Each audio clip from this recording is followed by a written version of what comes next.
Hey, welcome to the Energy Question with David Blackmon. We're on the floor of NAPE today. First day of the trade show has just opened up, and we are so lucky to have as our special guest to kick off the NAPE trade show, Doomberg, the beautiful, wonderful green chicken, who is one of the smartest people I've ever seen, one of the smartest analysts about economics in the energy space.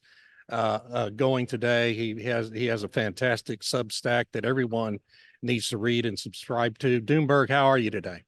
David, Stu, doing fantastic. Great to see all the action at the trade show. I was just joking with you off air how I'd have to show up to one of these in person someday. Yeah. Looks like a good time. Yeah, we'll have to get you live in one of those mascot suits someday. That would be awesome. That would be awesome. Well, man, it's so eventful in the energy space right now. You have, actually, I think it's your most current piece called Cogent Analysis. Terrific analysis of how people predicting recession are kind of missing out on what's going on in the energy space currently. And I wanted to start by just giving you a chance to talk about that piece and tell everyone what your thought process is there.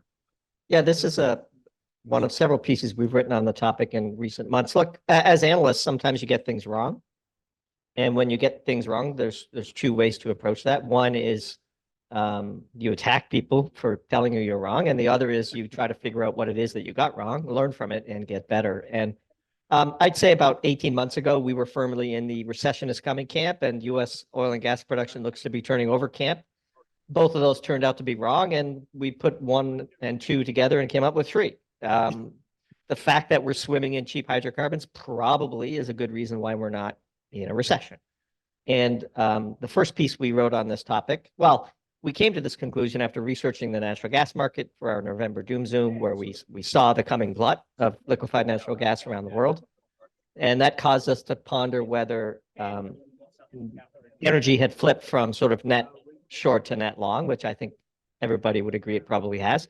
And so we wrote a piece on January 6th called Slick Landing, where the social preview was solving the mystery of the missing U.S. recession. And then we followed it up with this piece motivated by Biden's move to pause new export approvals of LNG terminals, which at a minimum is signaling to the market that, this glut of natural gas will persist. And it's just hard to argue that when you have a forward integrated manufacturing powerhouse like the U.S. still does, we like to talk as though everything is done in China, but in reality, we make a lot of stuff here. When you have a forward integrated manufacturing sector that is totally tied into the natural gas market, and natural gas is trading for $2 a million BTUs, or as we like to say, for a 4-pack of chicken nuggets. Yeah. It's hard to imagine how the U.S. goes into a recession. Look, it's political, it's cynical.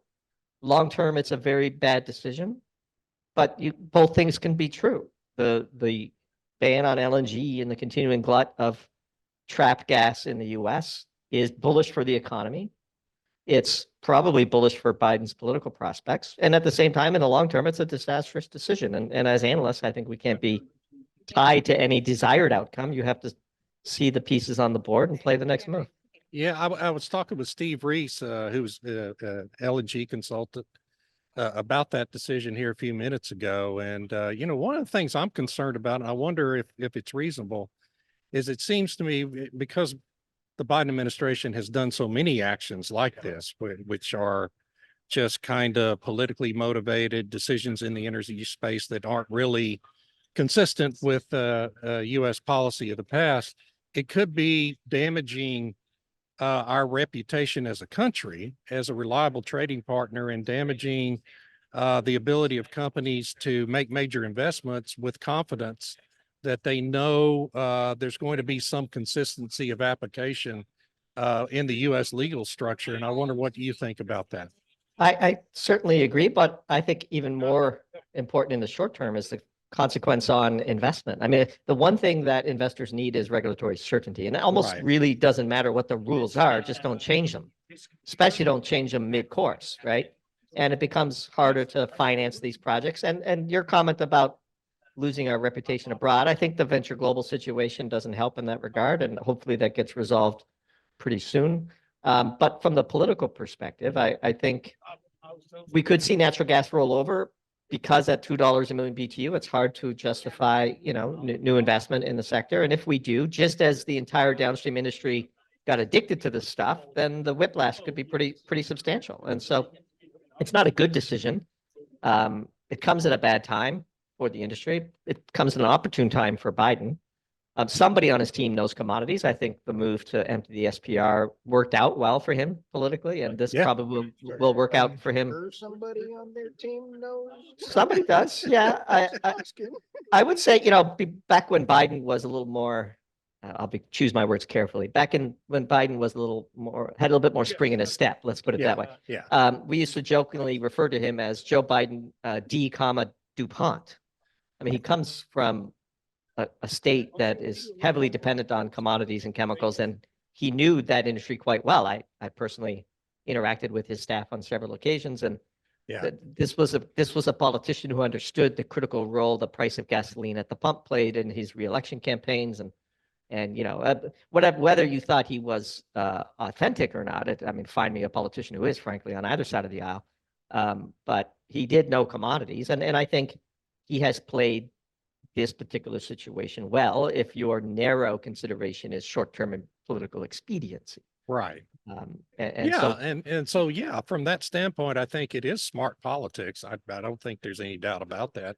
He's shoring up his base. He's, appealing to young voters who don't really understand what's happening, much about what's happening in the world. And from a political standpoint, I just worry about it from a long-term impact, on the economy. But let's not forget, under John Kerry's watch, the famed climate czar, the United States has set record production for oil, record production for petroleum products, record production for natural gas, and record refinery runs.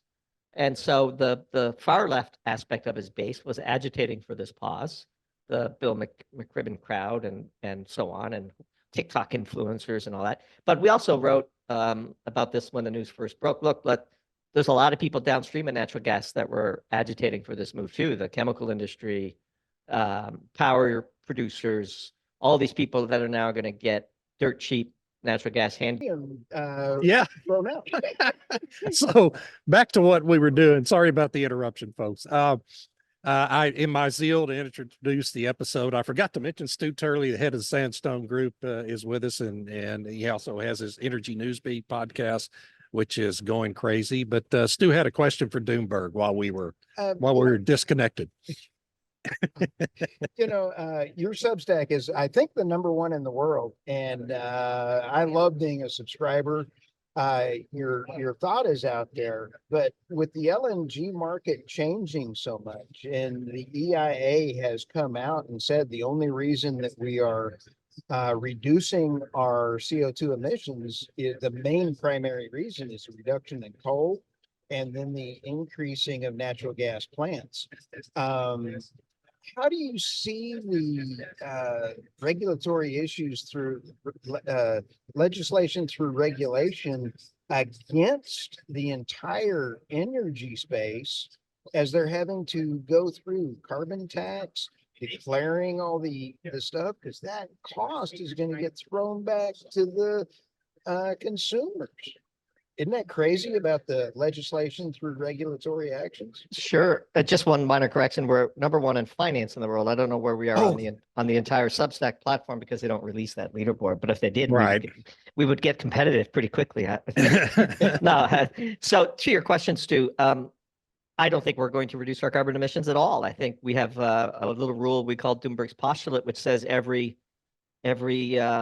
ton of fossil fuels produced around the world will be burned by somebody somewhere, and local restrictions merely shift who gets the privilege of doing so. And take coal, for example. Yes, the U.S. has reduced its nationwide emissions because it has displaced coal with natural gas, but we're just exporting coal, and the developing world will greedily accept the tonnage of coal that we refuse to burn, and they'll burn it over there. And our view is all primary energy development is additive. There's an infinite demand for energy at reasonable prices, because energy is life. Your standard of living is defined by how much energy you personally get to harvest. And all humans everywhere want a higher standard of living. And there's 5 to 6 billion people on the planet that have a standard of living that we would consider unacceptable. And they aspire to climb Maslow's hierarchy of needs, just like we have done. And who are we to forbid them from doing so? And so if Europe discards coal and the US discards coal, well, Indonesia and India and China will burn it. I mean, China is adding coal plants at an impressive rate. We are going to roll the dice on climate change. Whatever your views are on whether carbon emissions matter and whether CO2 concentrations in the atmosphere affect the climate and whether humans are predominantly responsible, we're going to roll the dice. And so our view is the money that we are wasting on trying to prevent it should be saved up and spent on remediating as things arise. Yeah. That's the only sane policy, because China doesn't care about climate change. It's building how many scores of gigawatts of coal facilities as we speak. 246 gigawatts, right? That are It's planned insane right now. It's Yeah. crazy. Yeah, And they're going to burn every molecule they get their hands on, whether we do or not, right? I mean, it's silly. Well, it is silly. And to prove your postulate, right? I mean, we just saw the news story at Reuters Tuesday, I guess it was, that over the last 2 years, the coal industry in the United States has had the two biggest years for total value of coal exported since 2017. And this is during the Joe Biden administration. Yeah. Well, again, we didn't shut down the mines. We just shut down the power plants. So Right. the Yeah. coal had to go somewhere. I mean, we are mining less than we used to. It is getting harder to site new mines, and all of those things are political choices, but integrated across the world. You know, we've been doing a little interesting story about China's attempts to crack its shale resources. You know, like people Yeah. assume that the Chinese are just sitting around allowing themselves to be dependent on energy imports from the Middle East that run through various choke points, and they're not doing anything about it. Look, they have a petroleum university, an entire university dedicated to petroleum engineering. And the last I checked, it had 15,000 enrollees. We had No way. we had 600 graduate across the whole country in the U.S. last year. This is why when people talk about like Russia and their inability to produce commodity, this techno arrogance on our part over here is a real challenge. They are going to steal whatever technology they need and do whatever they can to achieve energy independence. It's a project on par with their semiconductor efforts on Xi Jinping's national strategic priorities. Now, look, we can poo-poo their efforts and we could downplay them and we could assert Western technical superiority, but that's not going to change reality on the ground.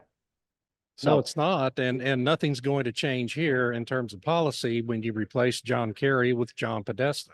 Oh, no way. That's a bizarre appointment. But you knew it was coming, didn't you? I mean, that was obviously what was going to happen, right? I mean, I think it was foregone conclusion, really. When you want to talk about positions that are unnecessary, I mean, God. You know, but I digress. It's to the main point. You know, we've done a lot of analysis here around the BTU per capita, you know, of a nation and where various countries are, and we call them the P7, the poorest, largest population countries not in the G7.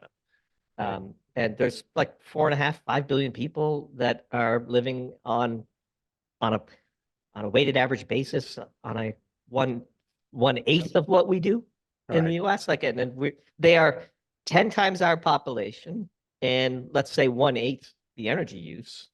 Right. Who are we kidding? Like, we will be producing more oil, more gas, more coal in 2040 than we do today, or there'll be a lot of dead people. Those are the two choices. Well, but you know what? There's people in the movement who would be just fine with that. I think you see that kind of rhetoric coming up more and more often out of the climate change movement, the need to reduce population. And you can see by their actions, they're taking actions designed to make that happen. It's a very slippery slope. It's dangerous thinking. There is no doubt that amongst the hardcore environmentalists from the 60s and 70s, there is an ugly strain of Malthusian thinking at the heart of their beliefs. I don't think the average person who is concerned or has been made to be concerned about the environment understands the true consequences of the Malthusian logic chain. But once presented with those consequences, they would be appalled by it, of course, and correctly so. And this is what we call the soft left, the sort of the soft left and the soft right. And the soft left, you know, gets fed their news from various social media sites and curated by algorithms, and they've been made to be concerned about climate change. And But when push comes to shove, I mean, they're not going to make a major change in their standard of living or their lifestyles to accommodate these. No. And this is why we're seeing a totally predictable move to the right in Germany and elsewhere. And frankly, Biden getting ahead of it here. Like Biden's actual decisions are inconsistent with John Kerry's rhetoric. Yes, they are. Yeah. And so, again, we play this game, but ultimately we know how it has to end. And so that's makes for lots of things to write about. So in a way, it's It bullish, does. bullish I've for us. never had so much material in my life. Stu, I interrupted you a minute ago. When we sit back, I want your opinion, Mr. Doomberg, on California, my beloved weirdness that is out there. President Xi came rolling over and had the big meetings with Governor Newsom. And that besides talking about importing of hair care products, they were actually, I believe that China has increased, David, and you have to correct me wrong, over 1 million barrels per day of downstream refining capabilities. Newsom has been reducing has just totally killed the oil and gas and refining business. And I've heard rumblings that there are contracts coming for California to buy diesel and gasoline from China. Tell me that's not good for the environment. Yeah, these are the types of situations that arise when you have the Jones Act in the US, which limits the ability to move liquids and gases from our Gulf Coast refineries to the Northeast or California, where we lack pipelines. So an even more perverse example, the relative shortage of diesel in the Northeast last year was corrected because we imported refined diesel from India. And where did India get the oil? They got it from Russia. Of course. And so these types of absurdities are look, we kicked a few feathers earlier, late last year, early this year, when we wrote a series of articles saying peak cheap oil was a myth. A classic example of why we believe peak cheap oil is a myth is how much reserves and resources we're sitting on in California and off the Pacific coast and off the coast of Florida that are just off limits. Alaska. These are political choices. Today, the Democrats dominate California. If gasoline goes to $20 a gallon, guess who's not going to be dominating politics in California for very long? And so these political decisions could be wiped away.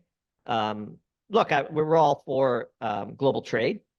Yep. Who cares where it's refined? If it's cheaper to refine it in China and have it show up here. Now, there is some national security concerns, and we do believe the market fails to price those. But the U.S. is an energy juggernaut. I mean, let's not kid ourselves. We, even under Biden, from Trump to Biden, we have added 2.5 Saudi Arabias across gas and oil and NGLs. Wow.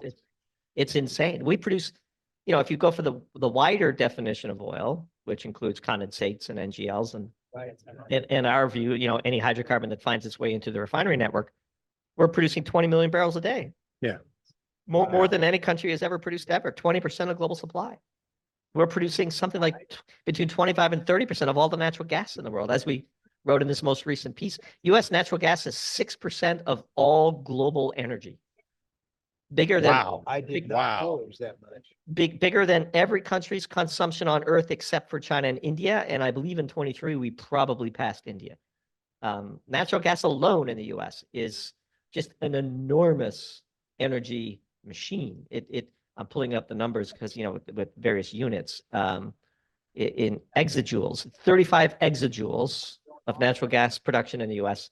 versus 604 exajoules of global consumption across oil, natural gas, coal, nuclear, solar, wind, biomass, and hydro. So, and this is why we're not in a recession. I mean, we've Thank you, Joe Biden. we've injected this into the veins of our manufacturing base at a time when, for national security reasons, we're embarking on a massive construction boom of new manufacturing facilities, which is now starting to work its way into the jobs report. And so you may have thought we were going to a recession, maybe even secretly wanted one because you wanted Biden to lose the election or whatever your pre-existing bias is. The facts are unsurprising when you have a sea of cheap hydrocarbons. So natural gas is roughly $12 a barrel oil on an energy basis today in the U.S. Wow. And we have an enormous amount of it. What's an advantage? sorry. No, sorry, go Mr. ahead. Doomberg, I Go ahead. apologize. In the EU, Germany this morning just announced that they're approving nuclear as their path forward from their energy department. How fun is that? They just killed their nuclear They just shut it all program down. last year. Is that And- true? I'm pulling that up. I can't I be haven't sure. seen that I piece. haven't seen it. And it's absolutely a hoot. And I'm like, okay, Um, so the I- deindustrialization of Europe I is thought happening. Germany was going to natural gas. Yeah, that's what I saw. They approved 10 gigawatts of natural gas And after shutting down UK's their going nuclear. to nuclear. UK is going to nuclear. That's Oh, I right. thought it was No, okay, Germany's I thought it going to was- natural I thought gas. Germany tagged Yeah. on to that. Well, we're writing that piece next, or perhaps we will, so I could give you a few details. Oh, good. Absolutely Yeah, wonderful. Can't wait to see it. Yes. they are, they just approved, I believe, 10 gigawatts expansion of natural gas to roughly wow. roughly offset what they turned off arbitrarily and voluntarily in the nuclear sector. But to make matters even funnier, they're pretending as though these plants will be sort of capable of accepting hydrogen or a little bit of Sure. hydrogen in Yeah. with their nitrogen. Yes. So they're marketing this as a hydrogen economy enabling investment. What a scam. and The so- Hindenburg blew up for a reason, Mr. Yeah, Doomberg. hydrogen is interesting. We have sort of mixed views on the molecule, and I don't know if you saw a recent piece where that this whole concept of drilling for hydrogen, natural hydrogen, was a Yeah, surprise yeah, to yeah, us. yeah. So we keep an eye on hydrogen. Hydrogen burns clean.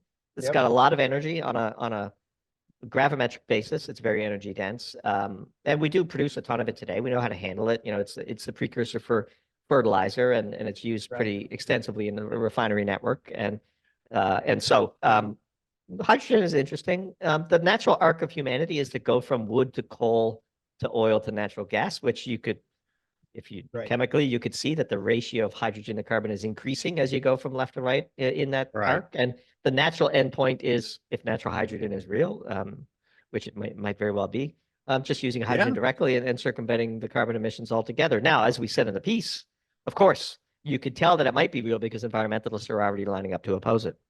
Of course, because it doesn't benefit their rent-seeking industries, right? I mean, Exactly. It's yeah, going to be it's interesting to fun. see the knots they twist themselves into to turn Oh, it's- hydrogen from savior to villain. but it's over time. inevitable. It's inevitable Right. that that's going to happen. Of course it will. David and Mr. Doomberg, with the sliding, the BP announcing that they're getting out of some of the wind, seems And Ørsted, losing yeah. so much of the wind.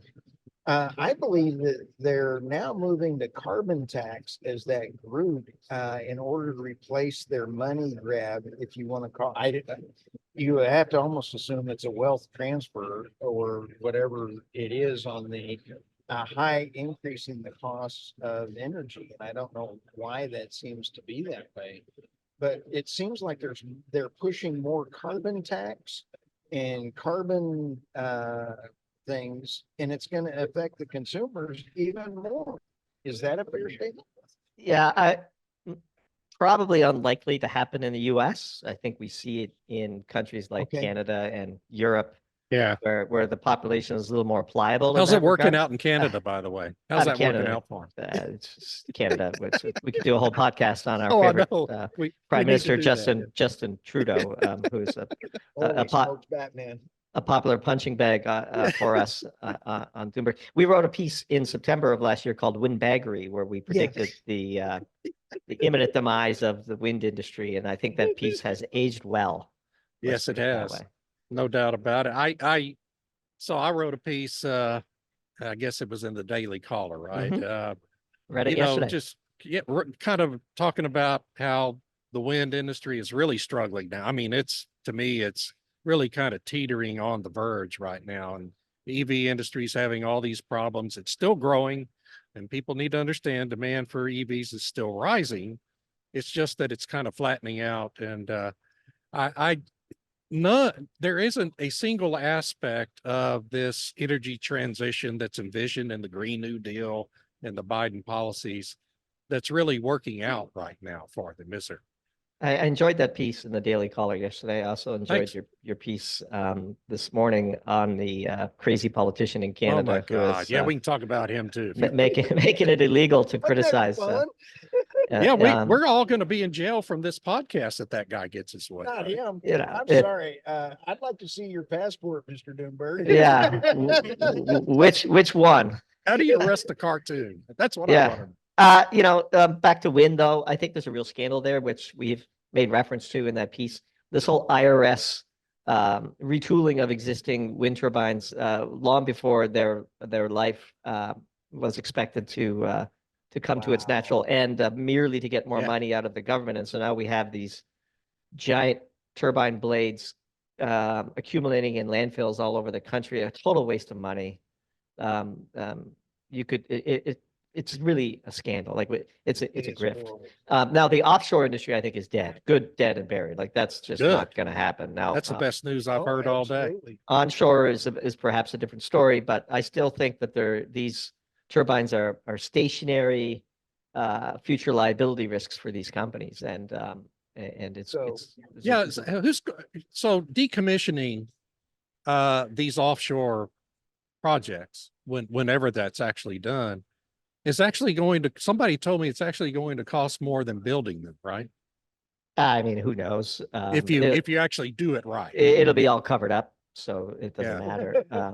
It just can't work. I mean, it is one of those things. Like the opposition to them, the NIMBYism, which is totally real and totally understandable. Totally real, yeah.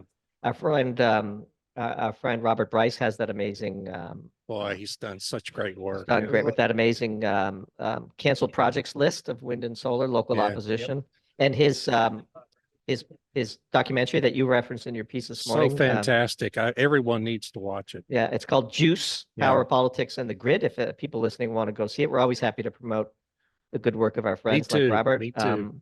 It's a really great documentary. And so, yeah, it in the end, these policies are luxuries of the wealthy. Let's be honest. Wow, I love And- the way you say that. And so we can tinker around with wind and solar and EVs and pretend like it's going to make a difference. And we could put a couple of vanity solar panels on our roof to tell our neighbors that we care more about the environment than they do. And we could have our third car be a Tesla, as long as we don't go on long trips with it. Sure. And, 0 to 60 time is really important to saving the environment, apparently. Yep. Is there anyway. any more overrated selling point for any car in history than the Oh. torque in an EV? Look, I When mean, you're if you living want, in a big city and stop and go traffic and 30 this mile is, an this hour. is, this has always rubbed me the wrong way. Yeah. I mean, Oh, yeah. first of all, we're big believers that if battery materials are their limiting constraint, then we need to manage that constraint. And plug-in hybrids make a lot more sense, and their designs exist. And you could go 40, 50 miles on battery alone, and most people don't travel that much in a given day, and you don't have to worry about range anxiety because you fill up with gasoline. And look, on a gallon of gasoline abated per kilogram of battery basis, Right. Toyota's got it right. The Prius, Yep. soft hybrids, plug-in hybrids. Well, so- Toyota is going to lead the charge with Yeah. the hybrids. Oh, yeah. Yeah. Well, they have been. Yeah. Yeah, And they've caught a Volvo, lot of too. heat. They've caught a lot of heat for not going full BEV. Yeah. I think the EV bubble stock phenomenon caused a massive malinvestment in the auto industry that's going to set it back 10 years. Oh, yes. Everybody was chasing that multiple because they believe, board of directors saw what happened with Tesla stock and decided that they needed to have their own Sure. EV strategy. Yeah. And we're seeing it now. There's the fundamental incompatibility with the American way of life and electric vehicles makes their inevitable that they will be a niche product. I mean, there are a few percentage points of demand, but that's about it. Well, you don't think we're all going to be living in a 15-minute city with mass public Yeah. transportation in 20 years? I'm more I think likely to be driving around in a Power Stroke diesel resto mod than I am to be living in a pod somewhere, Yeah. Yeah. eating bugs, as we might say. No, I'm sorry. My Ford 250, I'm looking at getting a 350 because I can. I'm sorry. I can't tow everything that I need to tow or actually do work with the Dodge Ram. This one cracked me up. It's got a 6-cylinder in it, and it's a full EV, and that 6-cylinder does one thing. It's like an old World War II technology. It charges the batteries. Well, So it's a hybrid. how many Cybertrucks can we put you down for, Stu? I'll Exactly. take 2. Yeah, yeah. Now, only because it's bulletproof, Mr. Doomberg, Yeah, because my podcast, I'm like a hunted man. The Cybertruck, and I actually admire Elon Musk in a lot of ways, and I don't like to badmouth him. That is the dumbest design I've ever seen. It's a DeLorean. It's a DeLorean. I mean, he's got his fans. yeah. Well, no, I know he does. I know he does. Buy one, honestly, to support him. I love Twitter from the standpoint that I put out some controversial. Michael Yon was the war correspondent, and I put that on Twitter. And it's in 12 hours, it had 100,000 views for a 2-hour video. For them to register it as that, people sat through in 12 hours that thing. You got to get that censored on LinkedIn. It's censored of course it is, on yeah. Google. And YouTube censored probably. everywhere else. But it's critical. So I want to support it. But So Mr. Doomberg just said that would have to be my third victim. So I know we're probably Vanity already fair. over 30 minutes, but I want to do one more thing. And we kind of touched on it earlier, is we have this phenomenon now, and I talked about it last week, where we have a rig count that's, getting close to kind of record lows almost, 499 the last 2 weeks, according to Baker Hughes. At the same time, we have a kind of, a booming production of both oil and gas in the United States. We're producing all this natural gas, folks, with about 120 active natural gas drilling rigs, and altogether there's 499 in the United States. What is your take on that? What do you see as the reason why our industry has been able to so dramatically increase production overall while laying down rigs? I mean, there's no question that's what's happened. I think this speaks to the broader question of, one, the massive powerhouse of technology embedded within the fossil fuel industry, and the deflationary impact of the continuous improvement mindset that these scores of thousands of professional engineers, PhDs, technicians, and field workers that do the dizzying array of work that keep the lights on and make modern life possible for us.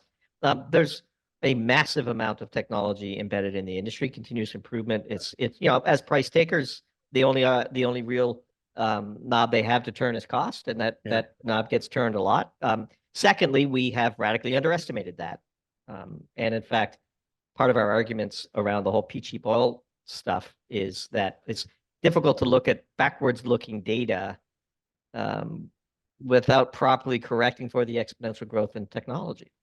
And so what does a rig count mean today versus what it meant 5 years ago versus what it meant 10 years ago?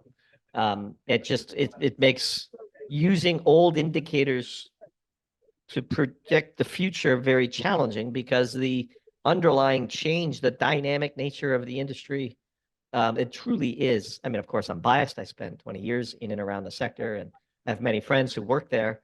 And I have a visceral appreciation when I flip on a switch and the light comes on, or I turn a knob and my natural gas fireplace in my living room fires up.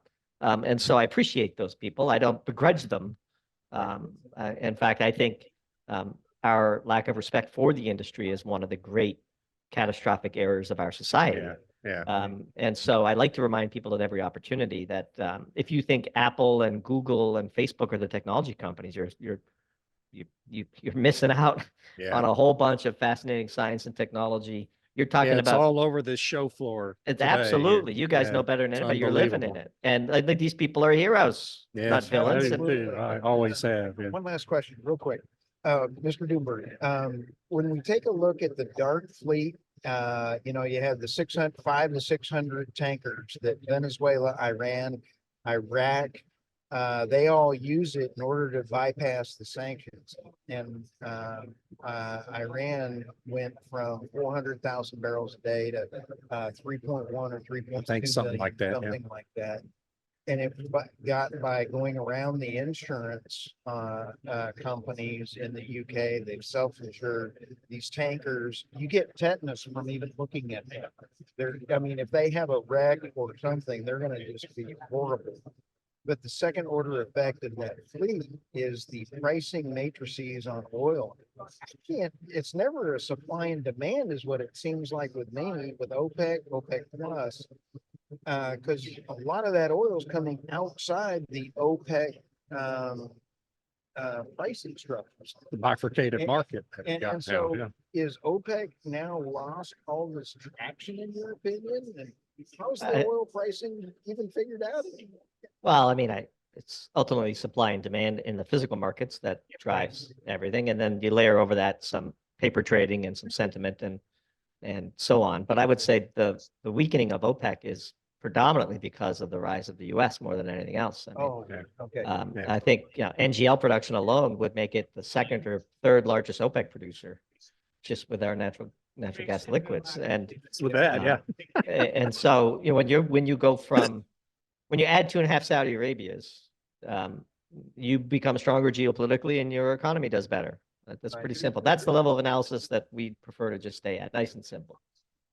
I like it. Well, Doomberg, I can't thank you enough for this. I really appreciate you and what you're doing. I just think you are a tremendous public service, and you yourself are a hero. We talked about these folks being heroes. No, really, you really are, because of the That's fair. tremendous amount of really true information you're putting out into the public domain to offset so much of the propaganda in the media. And I just really can't thank you enough for being on the show. Well, it's nice of you to say, but we are capitalists first and foremost. And so if anybody listening to this would like to become paying subscribers, they could head over to doomberg.substack.com and sign up.